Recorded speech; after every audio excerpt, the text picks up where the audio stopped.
At 93, Angie Dickinson finally speaks up about Robert Redford.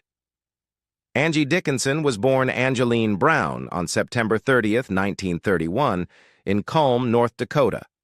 Rose from humble beginnings in a small Midwestern town to become one of Hollywood's most glamorous and versatile leading ladies. Her early life was far from the spotlight. She was the daughter of Frederica and Leo Henry Brown, who were of German descent. Growing up during the Great Depression, Angie developed a strong work ethic and a determination that would later define her long and celebrated career. After moving with her family to Burbank, California, she attended Immaculate Heart College and later Glendale College, where her beauty, charm, and intelligence helped her stand out. Initially, she dreamed of becoming a writer or working behind the scenes, but fate drew her toward the world of entertainment. Her entry into acting came almost unexpectedly when she participated in a beauty pageant in the early 1950s and caught the attention of casting directors. With her stunning looks, smoky voice, and magnetic screen presence, she soon began landing small roles in television and film. Angie worked tirelessly during her early years, appearing in popular anthology TV shows and westerns. By the mid-1950s, she was working alongside some of Hollywood's biggest stars, which helped her gain both experience and confidence. Her breakout role came in Howard Hawks' Western classic Rio Bravo, 1959, where she starred opposite John Wayne, Dean Martin, and Ricky Nelson. Angie's portrayal of the tough yet tender saloon girl, Feathers, made her a household name and proved that she could hold her own against some of the most dominant male stars of the era. Throughout the 1960s, Angie Dickinson became one of the most sought-after actresses in Hollywood. She had an innate ability to switch effortlessly between genres, starring in westerns, crime dramas, thrillers, and glamorous romances. Her performances were praised for their depth as she balanced elegance with emotional vulnerability. Some of her most memorable appearances included Ocean's 11, 1960, with Frank Sinatra and the Rat Pack, and a series of high-profile thrillers and dramas that showcased her ability to bring sophistication and strength to the screen. Beyond her acting, Angie became an emblem of Hollywood style, gracing magazine covers and attending red carpet events that solidified her status as both a movie star and a fashion icon. The 1960s and 1970s marked the peak of Dickinson's career. She became a fixture in both movies and television, working with some of the biggest stars of the era. She appeared in films such as Ocean's 11, 1960, alongside Frank Sinatra and the Rat Pack, which introduced her to an entirely new audience and expanded her reputation as both glamorous and capable of holding her own among Hollywood's elite. Other notable roles included appearances in The Killers, 1964, Point Blank, 1967, and Big Bad Mama, 1974, where she displayed an adventurous and daring side, unafraid to take on roles that pushed boundaries for women in film at the time. Her versatility allowed her to seamlessly transition between genres, from westerns to crime dramas to comedies, while maintaining her unique screen presence. Her career reached new heights in the 1970s when she took on the groundbreaking role of Sergeant Suzanne Pepper Anderson in the hit television series Policewoman, 1974 to 1978. This role was revolutionary at the time, as it placed a female character in the traditionally male-dominated world of law enforcement dramas. Angie's portrayal of Pepper was both glamorous and tough, blending beauty with intelligence and courage, and it resonated deeply with audiences. The show not only earned her critical acclaim, but also paved the way for more female-led television series in the years that followed. For her performance, Dickinson received Golden Globe Awards and nominations, and she became a role model for many women who admired her strength and independence. Even after Policewoman, Angie continued to work steadily in television and film, proving her longevity in an industry that often favored younger stars. She appeared in acclaimed projects such as Brian De Palma's Dressed to Kill, 1980, where her role as a lonely housewife showcased her dramatic talents and ability to bring vulnerability to complex characters. Throughout the 1980s and 1990s, she remained active in film and television, often choosing roles that challenged her and reflected her personal growth as both an actress and an individual. Angie Dickinson's personal life, much like her professional career, was rich with both triumphs and challenges that shaped her into the remarkable woman she became. Her first marriage was to Gene Dickinson, whom she wed in 1952. At the time, Gene was known as a talented college football player, admired for his athleticism and discipline, qualities that reflected the all-American ideal of the 1950s.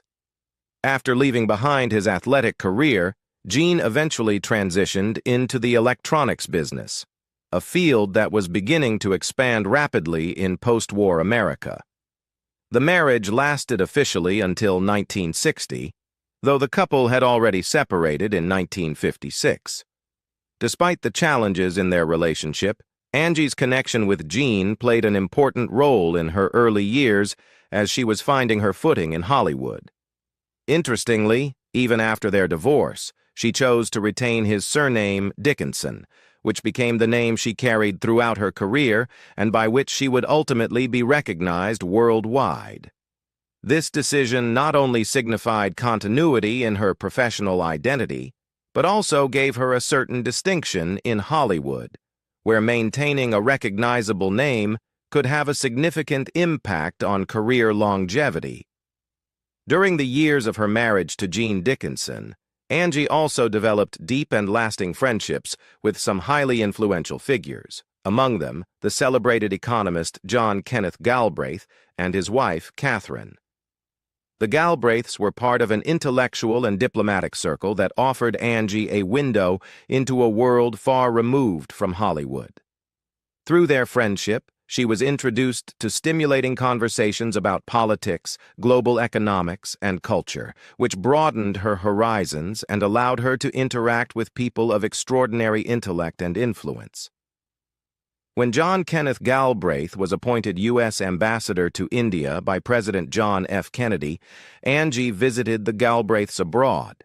Her visits and the time she spent touring with them during their posting in India made such a strong impression that they were recounted in Galbraith's memoirs, Ambassador's Journal, and A Life in Our Times. These references in his writings not only highlight the closeness of their friendship, but also testify to the unique place Angie held in the lives of powerful and cultured figures beyond the entertainment industry. In 1965, Angie Dickinson embarked on a new chapter in her personal life when she married the world-renowned composer and songwriter Burt Bacharach. Bacharach was already a towering figure in the music industry, celebrated for his sophisticated melodies and groundbreaking contributions to pop music. Together, they became one of the most glamorous couples of the era, blending Hollywood star power with musical genius. Their marriage lasted for 16 years, an impressive span by Hollywood standards, though it was not without its complexities. In the later years of their relationship, they endured a period of separation, during which both explored other relationships, while still maintaining a bond that ultimately brought them back together for a time. This reflected the complicated dynamics of two ambitious and creative individuals trying to balance personal life with demanding careers in the spotlight. A defining moment in their marriage came on July 12, 1966, when Angie gave birth to their only child, a daughter named Nikki. From an early age, Nikki faced significant challenges as she was diagnosed with autism at a time when the condition was far less understood or supported than it is today. Angie and Burt devoted themselves to caring for Nikki, adjusting their lives and careers to provide her with the love and attention she needed. Despite their dedication, Nikki's struggles were profound and lifelong. Tragically, on January 4, 2007, she died by suicide at the age of 40.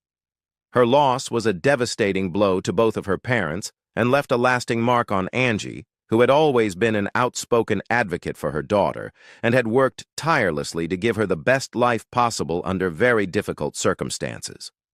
Burt Bacharach himself lived a long and extraordinary life, continuing to compose, perform, and influence the world of music for decades after his marriage to Angie ended. He passed away in 2023, at the age of 94, closing the chapter on a life that had touched millions through music. For Angie Dickinson, her marriages to Jean Dickinson and Burt Bacharach, along with her role as a mother to Nicky, represent some of the most defining elements of her personal journey, chapters filled with love, friendship, heartbreak, resilience, and the enduring grace with which she carried both her public and private struggles.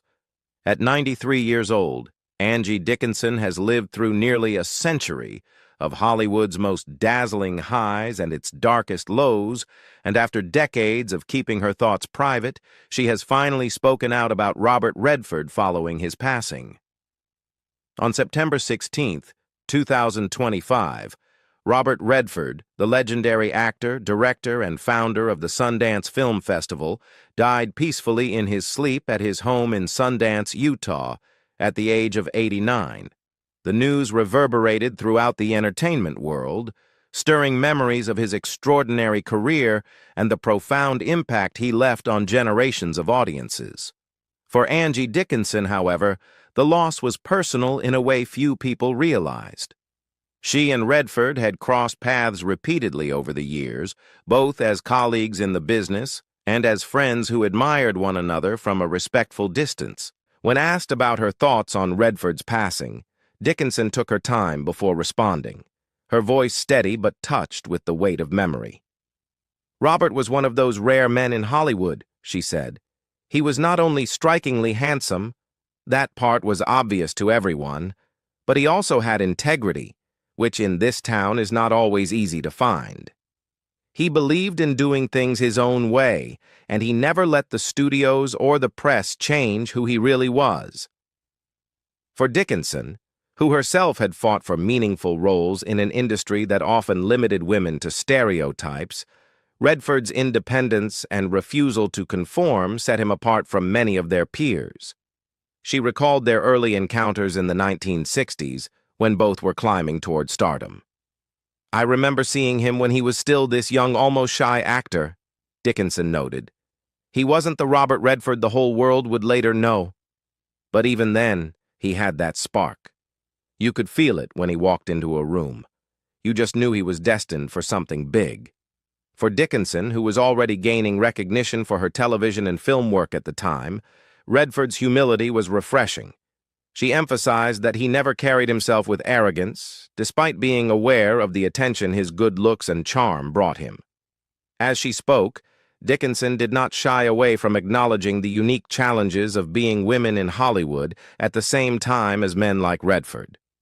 "I'll be honest," she admitted, "sometimes it was frustrating. Robert had opportunities that women just didn't get back then. He could be rugged, he could be romantic, he could be political, and he was taken seriously in every role. For women, the expectations were different, and we had to fight harder for respect. But to his credit, Robert always respected the women he worked with. He never treated us like decorations. He listened. That meant a lot." She also spoke warmly of Redford's activism and his work outside of acting, particularly with environmental causes and the Sundance Institute. "Robert wasn't just about making movies. He wanted to change the world, even if just a little," Dickinson explained. "Sundance gave so many young filmmakers a chance when the big studios wouldn't even open the door for them. He nurtured talent, and that was his legacy, just as much as any film he ever starred in." She paused for a moment before adding softly, "That generosity, that vision, is something I'll always admire." When pressed about whether she and Redford had ever shared more than friendship, Dickinson gave one of her trademark half-smiles.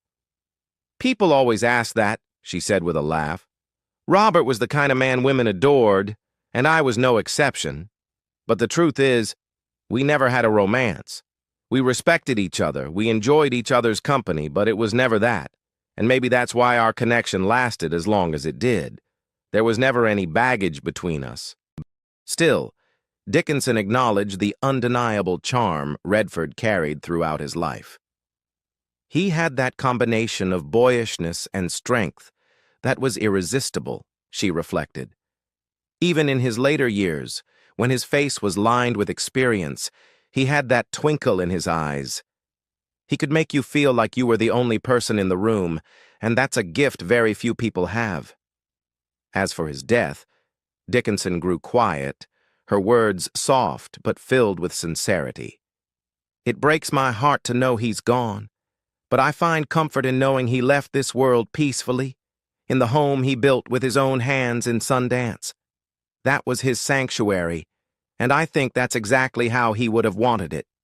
She went on to say, I will miss him terribly, but I'll also carry with me the lessons of his life. That you can be successful and still be decent, that you can be famous and still be private, and that you can chase your dreams without forgetting where you came from. For Angie Dickinson, Robert Redford was more than a Hollywood legend. He was a friend, a role model, and a symbol of the kind of authenticity she always cherished. At 93, reflecting on a lifetime of memories and milestones, she concluded her remarks with one last thought. Robert was the real thing. They don't make them like him anymore, and the world feels a little emptier without him.